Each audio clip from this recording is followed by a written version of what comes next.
ইয়াৰ chief minister আহিছে।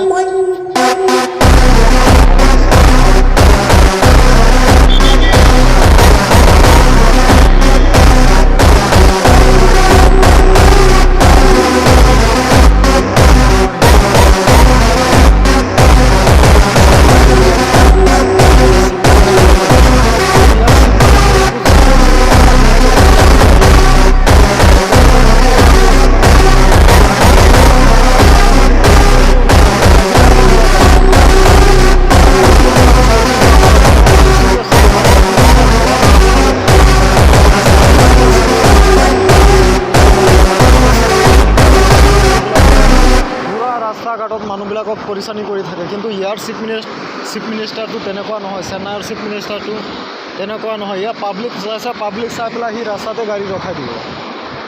কিন্তু আমাৰ অসমৰ CM-এ কিয় হিন্দু মুছলিম কৰি থাকে, মই এই কথাটো বুজা নাই। বা ইয়াৰ CM আৰু আমাৰ অসমৰ CM কি হিন্দু মুছলিম কৰিবলগীয়া নেকি? চাওক কিমান ফ্ৰীতে গৈ আছে।